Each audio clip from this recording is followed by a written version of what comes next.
Hello world, Dano here, stacking paper as always, and today we are finally doing another read-along. The Will of the Many by James Islington. I'm pretty sure it's Islington, so I'm just going to go with that. This is part one. So I went into this book with a lot of expectation. It's been hyped up to me, both by people IRL and, the internet. But the premise is such a big pull for me. It's like ancient Roman themed high fantasy. But to my great surprise, it's not just fantasy. It seems like sci-fantasy, almost barely sci-fantasy, with like the potential to be full sci-fantasy, which is super cool. I'm super into it. I'll just start off by saying his world building is fantastic. He uses the plot to really explain both the magic system and the structure of the world really efficiently. Like, we get the start out plot. Our main character, he's working in a prison. He's overhearing a conversation between kind of a higher ranked official and one of the prisoners. It's in a language that he understands, that he's not supposed to. People aren't supposed to know he understands it. But they use that to explain how will is extracted by people through these sappers. All these prisoners are just getting sapped of their will. And this will then goes in to power the higher members of society. So everyone's ranked. You got Octavi, Septimus, Sextus, Quintus, and then, 3, 2, 1. I forget how high it goes. But essentially, as you go up the ladder, it keeps getting multiplied how much will you have being given to you from people lower in the pyramid. And early on, it's shown that will can be used to make you faster, stronger, think quicker. But it's alluded that at the higher levels, we have no fucking clue what is possible with will. It's even shown that once you get to I believe the Quintus level, you pretty much have like soft telekinesis. You can move things. And that's shown later with the whole sci-fantasy element, that there is vehicles, flying vehicles that are powered by will. Once that was revealed, I was like, okay, this world has some like real potential here. But anywho, I'm getting a little ahead of myself. So we get this character, the name of Viz. He's an orphan. He works at this prison. He overhears this conversation. Whatever. Don't think anything of it. Turns out he has a side gig as an underground bare knuckle fighter, and he kind of makes these bets on himself in order to make extra money. I'm gonna last X amount of time, I'm gonna win, whatever. Book starts off, he has to fight a will user, which is, he normally has to do that, except this time it's a Sextus who can really fuck him up, and he could like die straight up, because this guy has the will of like either over 100 people or 70 something people inside of him. So yeah, he can do some damage. Viz fucks him up. It's really cathartic. Then next day comes around. The orphanage has a visitor. It's going to be someone who is potentially going to adopt one of the kids there. And this guy's a Quintus. It's the same guy that was at the prison at the very beginning of the book. He points Viz out, interviews him, determines that he's going to adopt him, but not before finding out that he truly does understand this dead language.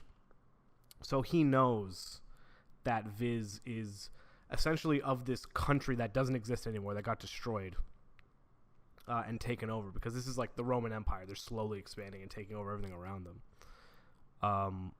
What he doesn't know is that Viz is the long-lost prince of this place. So he's the royalty left over from Seuss, where he's originally from. So that's still secret, but he does know, he does have dirt on him now. He knows that he's actually, from this old country. And so he tells him, listen, I'm going to send you to this academy. This is the academy that's on an island, and they kind of groom is not the right word, but nurture, I guess, the kids of royals, essentially, to be like the leaders of tomorrow, train them. Very Red Rising-esque. And this is where we get introduced to Transvex, which are the flying machines that are powered by will. So he's doing such a good job of establishing how Will can do a lot of things without actually telling us what the upper end is, right? Because who knows what can be done by the people at the, the fourth, third, second, even first rank of Will users. It's at this point, it's also revealed his name is Magnus Quintus, which apparently there's now, not only is there just like a regular pyramid of power, there's these 3 upper pyramids that are military, religion, and governance. And they're like pyramids above the pyramid, right? If you're a Magnus Quintus, that means not only are you a Quintus, you're a Quintus in this upper pyramid of military in this case. And so the plot goes, he wants him to go to this school, and the reason he wants him to go to this school is religion has been really secretive, and he thinks they're hiding something.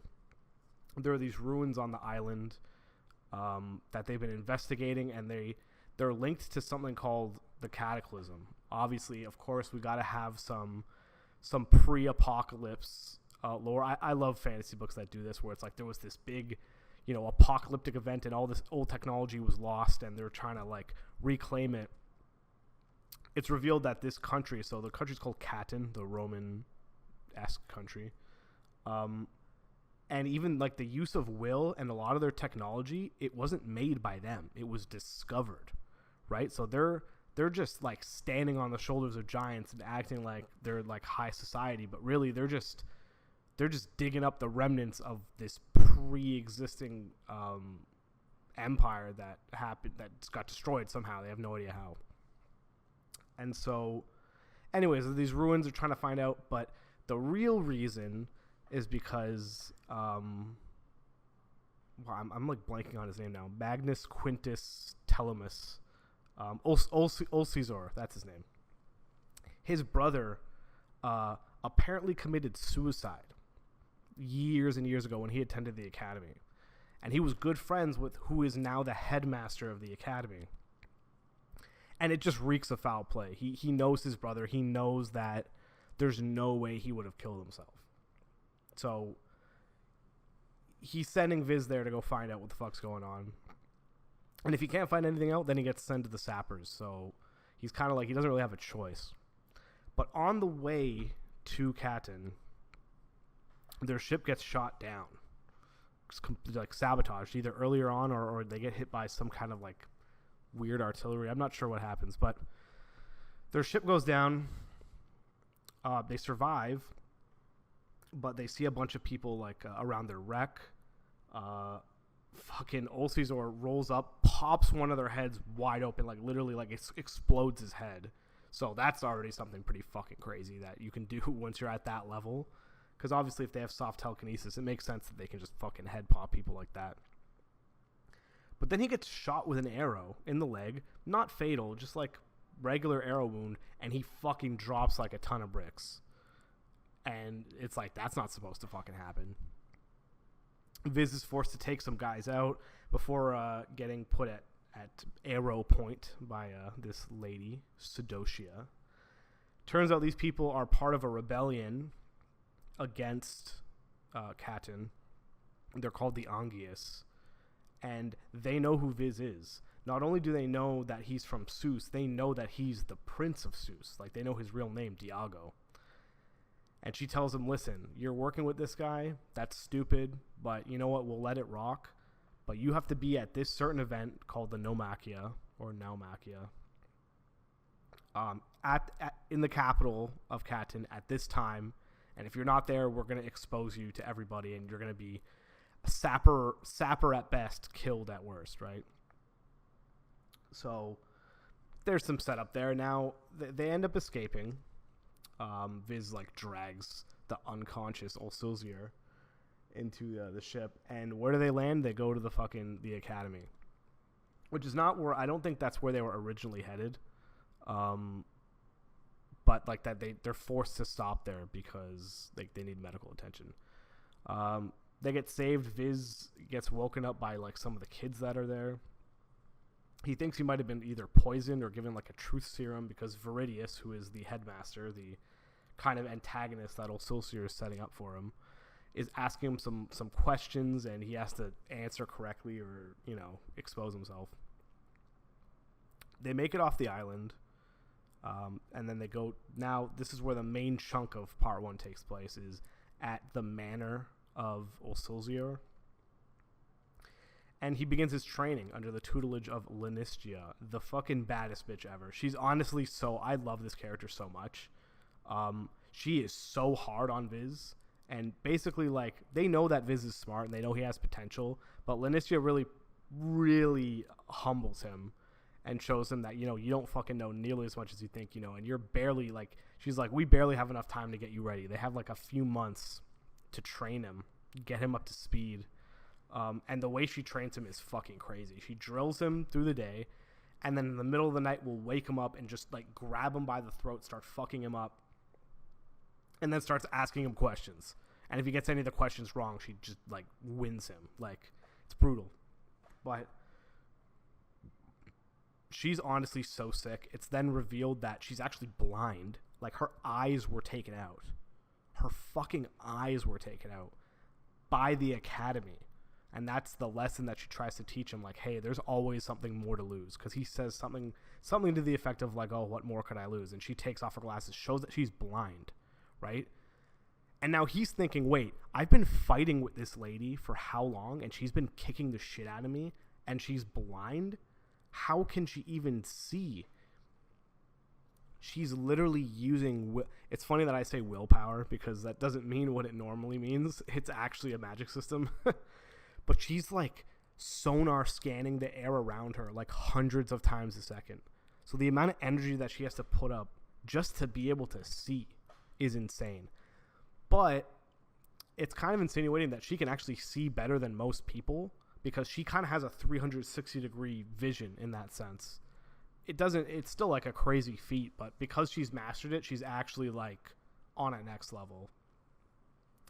And there's some really good stuff here. Cosmos is a great character, too. He's, like, the caregiver of the estate. He kind of just runs everything. He's also from, like, a conquered nation, so, you know, Viz has a bit of a connection there with him.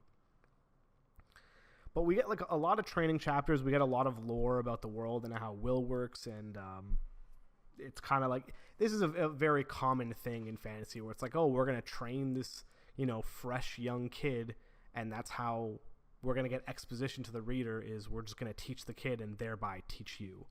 Which, I mean, it works. Like, it's a trope because it works. It's very well executed.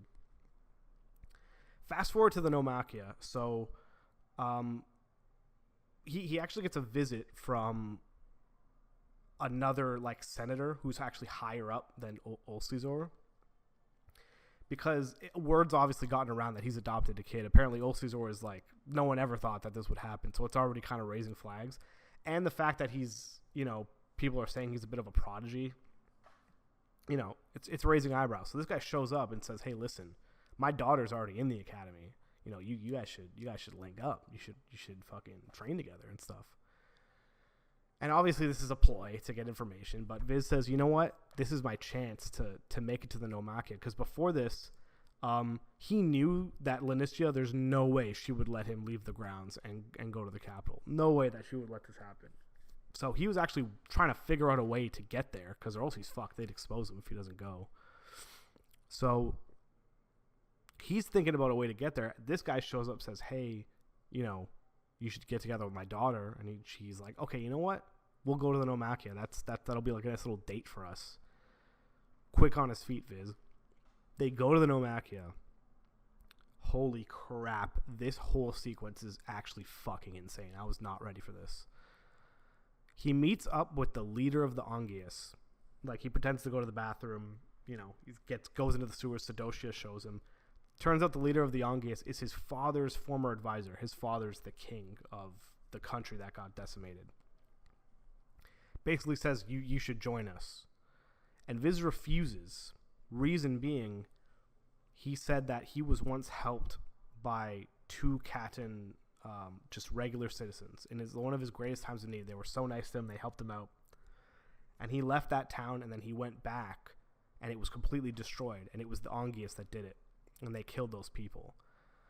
Which, you know, they're like, listen, like, they're still part of the problem, because essentially all the people who are at the bottom, the peasants, this guy, Esteban, he sees them as just as guilty as the elites, because without their will, them ceding willpower to them, these elites wouldn't have power. Like, this whole hierarchy system is built on the fact that it's kind of like a social contract. Like, if you cede will, it gives you the opportunity. You can always work your way up the ladder. Like, it's a meritocracy, but it's clearly like rigged, but you can still make it if you try. It's possible. And that little glimmer of hope is what keeps these peasants constantly ceding their will. A big part of Viz is that he's never ceded before. And Olsulzier knows this because in his original interview with him, he says, come on, cede to me a bit. Like, let me just test you. And he's like, no, I can't do it. I don't. He even offers him everything. He's like, I'll give you a cushy position. You'll have a good life. And he says, no, I'm not doing it. And that's why Olsulzier picks him, because he thinks that because he's never ceded before, that there's some kind of power there. That's his theory, at least. But anyway, so Esteban, asks him to join. He says, no, can't do it. And Esteban respects the decision. Before he leaves, he gives him this stylus, which is literally a stylus for writing, but it can kind of be doubled as a weapon, because people aren't allowed to just carry weapons around, especially in, I guess, the Colosseum area. But it is common for people to carry styluses around, because you can play it off like, oh, it's just for writing, but you straight up use it to shank people, and that's like a common thing in this society. So they give him this stylus. He goes back to his seat. He watches the Nomachia. What's the Nomachia? It's like a big mock naval battle, which fucking rocks. I'm totally into that. But in the middle of this battle, all of a sudden, all these stones rise up from the ground, these stone pathways. Esteban shows up in the middle, starts talking shit to everybody there, straight up says, like, yeah, I'm the leader of the Ongius. Like, come and get me. A bunch of guards rush him. He just evaporates them. Like, it's like there's this thrumming sound, and he just goes, it's just shockwaves, evaporates them. And then he starts blasting people in the crowd with shockwaves, like killing thousands of people at a time. And it's actually fucking horrifying. The description is so brutal. Like, him and, I forget the girl's name now, to be honest, the girl he's with, but anyway, they have to crawl through, like, literally blood and bone and flesh to get out. It's brutal. The scene is actually crazy. But as they're escaping, instead of going all the way, he decides to turn around and face Esteban. He has this feeling that for some reason, because of the stylus he gave him, that he'll be able to approach him or something. And he gets up right behind him. He says, like, don't make me do this, man. And Esteban's like, no, like, you want to stop this. You're going to have to kill me. And so he does. Or Esteban actually forces the blade into him and makes him not make the decision himself. It's almost like he clearly wanted to die. It was weird, but I did like the scene. Also, before, Esteban does note to Viz that, they had, like, friendly relations with Catan before Catan decided to invade them. But Esteban tells him there's actually a deeper reason why they were invaded, and it's because I think they have a way to counter willpower. As Esteban was showing, people weren't able to use will. Like, it's like he casted this, like, hard lock on the stadium, and no one could use will. So that was another reason. Like, he could have easily been stopped. There's hundreds of thousands of people in that arena. A lot of them are high-level will users. They could have rushed him, but they couldn't do anything. So definitely setting a lot of stuff up for the future of the book, for Viz, especially if he has the ability to, like, counteract will, He's going to be like some Black Clover, Asta, anti-magic ass character, which could be so fucking sick. I really amped for that. But yeah, anyways, he wakes up back at home in his bed. He's like a hero now. Olsulzier is so amped because, he's really, like, driven up the family name. Like, he's given them so much clout now. And he actually opens up to him more about his brother and what happened. How his brother was actually sending him letters, and he didn't realize until it was way too late that it was actually, like, encoded. And that's when he realizes, like, oh, there was, my brother was trying to tell me something, but I totally fucking missed it. And then after his brother's death, they started locking down the island, and it became like no information, and now religion's clearly hiding something. And so it's also revealed that Lannistia is actually his brother's was his lover. Like that was like his girl. And the taking of her eyes could be linked to maybe something she saw, maybe something she knew. Like who knows? But that was a big reveal. You don't really see that coming because she's such like a hard character, and it's like, oh, okay, so she's also has skin in this game.